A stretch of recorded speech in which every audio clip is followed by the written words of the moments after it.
So hot and bothered today, Andy. How about you? Yeah, the same. It's pretty, same.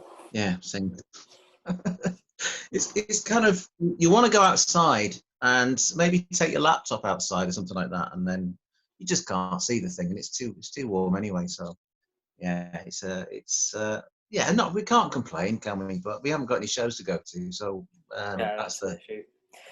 the Yeah. biggest thing. So I was like, just today, I wasn't in my car today, but I was walking and there's a nice NGA went past, Oh, and nice. an E-type soft top drop head, and yeah, the last few days just all sorts of car spots because people obviously are using them for just generally just driving around because there's nothing to do with them. So save them dropping oil on the driveway any longer, they're taking them out. So yeah. So Yeah. I didn't see anything on my travels today. I went on a trip to Boots to get some hay fever medication. No classics on the road. But yeah, it was nice to be driving, even if it was in a 2-year-old car rather than a 40-year-old car, but never mind. But yeah, traffic seems almost normal today. So a lot of people out on runs for essentials. the problem with driving classic cars is they go wrong quicker.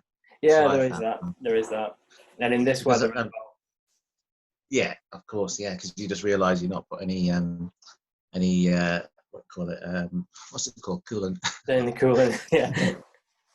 It's funny coolant. I've got a different take on coolant these days, because when I first started driving a Mini, it used to constantly overheat. But I was always putting water in it, and of course, all I was doing was just rotting out the radiator and everything else, the engine block and everything, just by putting water in. I remember breaking down nearest in the countryside somewhere, and I took the washer bottle off the car, and then went down to a stream, filled the washer bottle with water from the stream, went back to the car to fill the radiator, and then reassembled the washer bottle and everything else. And I did that on a regular basis. Brilliant. Just water out the tap, which is not great, really, is it? So no, but we've all been there, and we've all done things like that. So. And this week I took the Iltis out, the VW Iltis, and had a couple of issues. I've noticed the brake light isn't coming on when I want it to. So the amount of pressure needed is obviously the switch is knackered. So the pressure needed is a lot greater than you'd expect. So I've ordered a brake light switch for it, and that should cure the problem. The dilemma, though, is as I unscrew the brake light switch, how much fluid is going to come out? Can I get the new switch in place without bleeding the brake? I don't really want the brakes at the moment, to be honest. The brake light switch on a midget 1500 is difficult to fix. Very, very cheap to buy the switch, only a couple of quid. But the original is circular and the new one is an oval.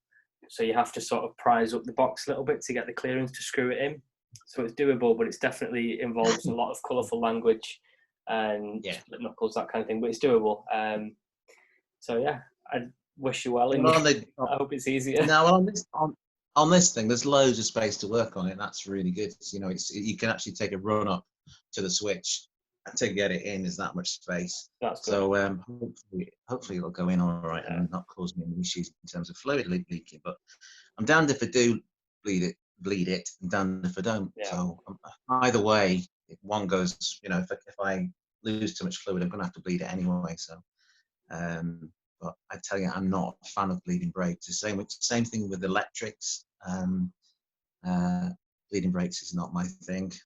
What about you? I think everyone's got jobs they're really confident doing and jobs they really don't like doing. So electric stuff, I won't touch it, and I don't know why that is. It's just what people are good at, isn't it? Yeah. Yeah. The other thing that happened this week on the Iltis was I was driving it and the steering wheel started rumbling. I got quite a lot of feedback from the wheel, and I thought, this road's a bit bumpy, and basically pulled it over, had a look at the nut, the steering wheel, see if that was loose, because I'd had that off to reposition it recently, and that was fine. And parked the car up with the wheels straight, just to have a look and look at the tracking of the vehicle from the front. Gave the wheel a bit of a wobble, and of course the wheel was loose. So of the 5 nuts, there were quite a few of them that were, under tightened, and it's worth checking Yeah. Especially after winter maintenance. It's worth checking those, because after a few miles, especially when it's warm weather, after a few miles of coming out of lockdown, whatever with your classic, it'll soon bite you. Yeah, that is a worry, So, isn't it? With quite a few cars coming out of hibernation now, and a longer hibernation than it otherwise would be. It's more important than usual, isn't it, to just make sure yeah, everything's free and yeah, working, or tightened down, as the case may be. yeah. Well, there's 5 nuts on these drums, and something I've always thought, when Citroens famously, a number of Citroens have 3 nuts, as amongst other vehicles, they have 3 nuts as well, and there's more to go wrong there if you don't tighten those up. That's for certain. But as we were just talking before, weren't we? We've got this book here out, which is an Observer book of automobiles, not even cars, automobiles. Yeah. And in here, it'll probably tell you how many nuts on your car. But it's a mad book, because you turn to the page in here and you'll find things like the Brazilian Gurgle Jeep X12, which was only available in Brazil, and how I'm going to spot that in Wigan or wherever I might be living when I was a kid, in the back of the car, and ticking off the Maserati Merak that's just driven past. I mean, there are normal things in this book, Observer book, but Peugeot 504 be an easy spot, but I'm not sure about the Pontiac Sunbird Sport, Safari, no less. Never seen one of those. But this book's from 1979. Good little reference book, and yeah, you know these as well, don't you? Yeah, we just had a little look on the shelf. I had my 1967 Observer book of automobiles as well, and we're going through the back, didn't we? And we decided that we quite like the referencing at the back, which tells you all about the different number plate systems across the world, Yeah. so you can see. Well, mine hasn't got that. Mine's just got a Zastava 1100 as the last page, with nothing else in it. The last page of Amazing. mine is, I can't even pronounce that, a Zavod Imeni Likachev from the USSR, which I'm pretty sure I've never seen one of those. Is that a book of, is that motorsport? Did you say that was motorsport? No, automobiles, this one. My motorsport one is upstairs, that 76 one, and it's got Nicky Lauda on the front. And then I've also got the commercial vehicles one as well, from, I think we said this was 69. Yeah. There's some nice, at the beginning of this one. Sorry, 66, sorry. Yeah. There's some data in this one, so that it'll tell you about foot-pounds and kilowatts and brake horsepower and stuff, which is it's all right. But yeah, it's the cool little books. These, when I was little, they're great little books just to have. I had one on planes and all sorts of stuff, but I picked this one up from car boot sale. But it's quite interesting to see what people thought was worthwhile as an editor putting in one of these little books. Stuff that, even today, even if you're a bit of a geek, some of this stuff you've never heard of. I haven't anyway. So I was quite lucky, because obviously in both of mine, my dad's scrolling it, so I've never had to buy them. They've just been in the house, which is good. So I think ours have been in the house and then been chucked out. Yeah, that's what happened. And but yeah, so it's one of those things that when you're writing about cars, that you find out that you've got one bit of information that you might get from the owner of the vehicle, who's adamant that this vehicle came with a 1500 engine. But then again, if you write it and you publish it, you'll find out that it's not the case. So all the time, as we both know, we're always kind of cross-referencing things. And I mean, although this is not probably a well-researched book, these Observer series books, they are useful just to kind of see what somebody else says, I suppose. But yeah, and on the research front as well, the information about the vehicles would have been quite available, because there were vehicles of the time. So it'd be like us putting a book together now about the newest. Mine's gone totally blank. I don't know what's out at the moment, but the newest Mazda or whatever, like, you could easily find that information. So they are a good reference point for that. Yeah, definitely. I mean, at the moment though, there's just too many cars out there. I don't know about you, but I can't keep up. You look at Auto Express on the shelves. Well, if you can get to the shelves, and there's things out there, and you know, AMG this and AMG that and E63 this, and it's just too much out there to sort of take in, really. Unless you're writing about modern cars on a daily basis, it's really a minefield. There's so many different specs coming out just every month. You know, it's ridiculous trying to keep up with stuff, really. So yeah, so fingers crossed, we might be able to go and see some shows maybe this year. Do you think that's a possibility? I think especially as the nature of them, they're outdoors.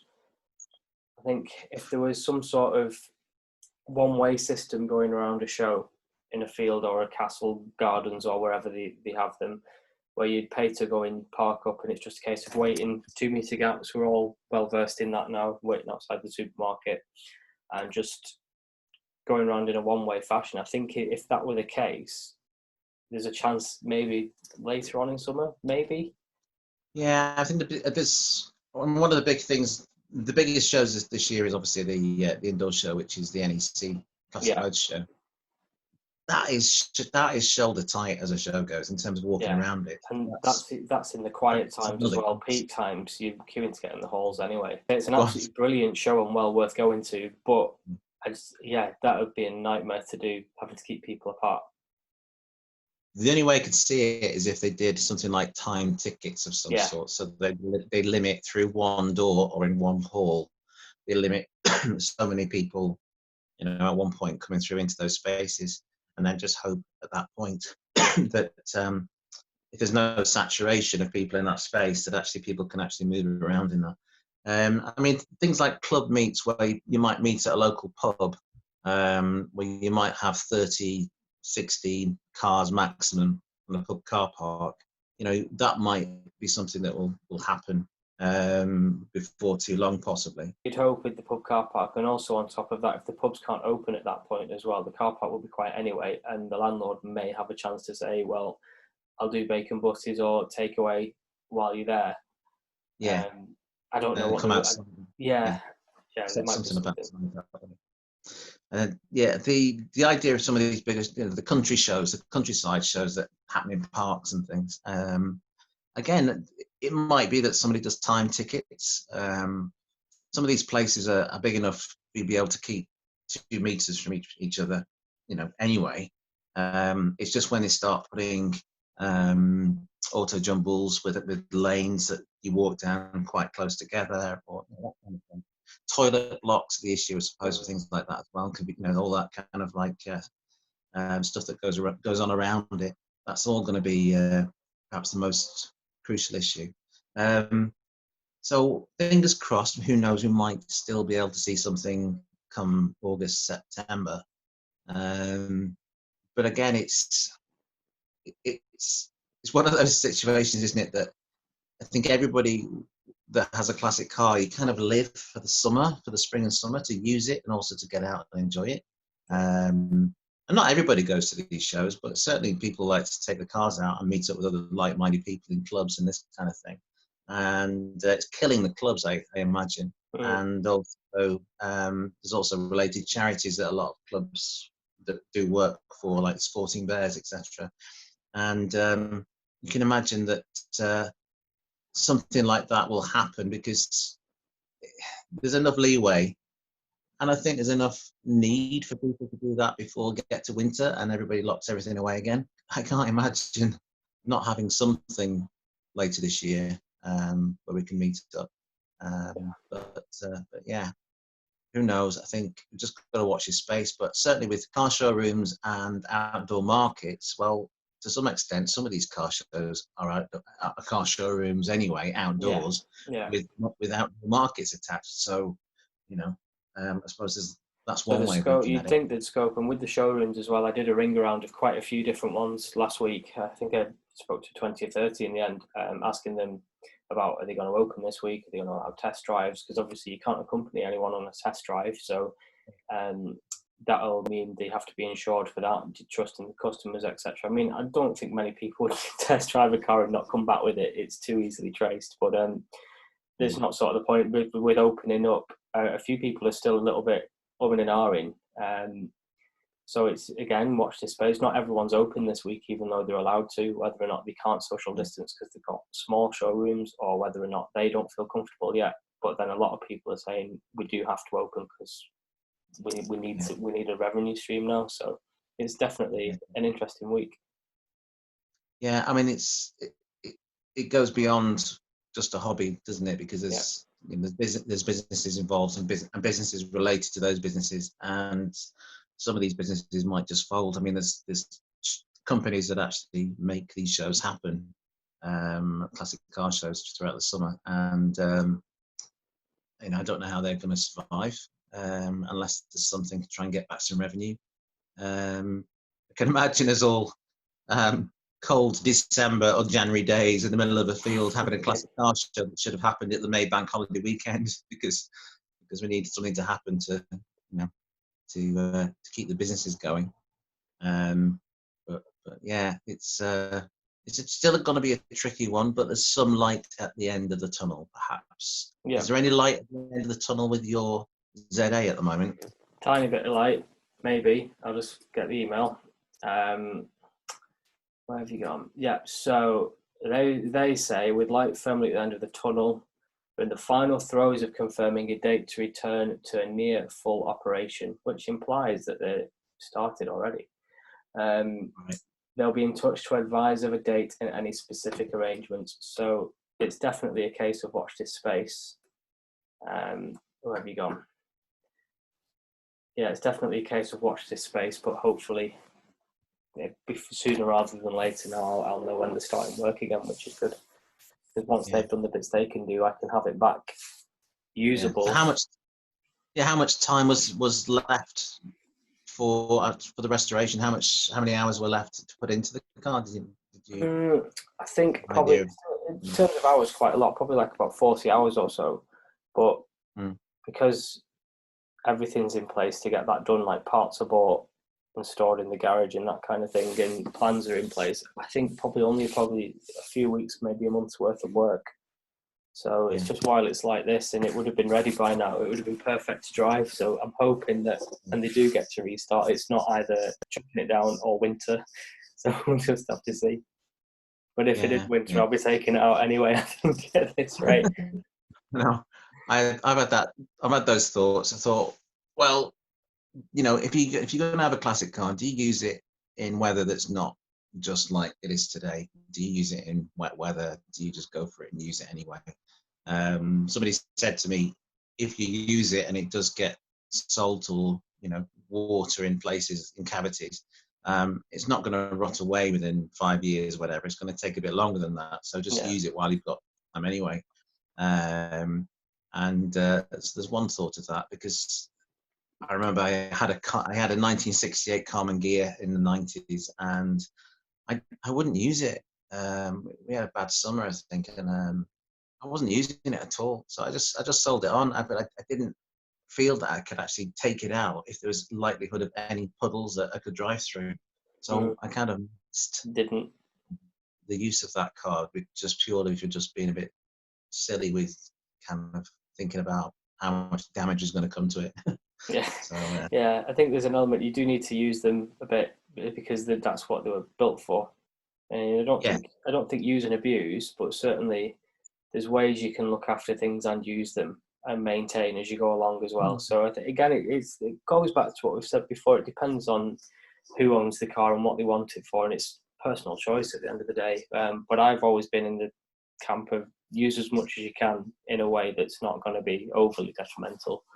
It's a balance. But and I tend not to keep mine long enough anyway to have anything happen to.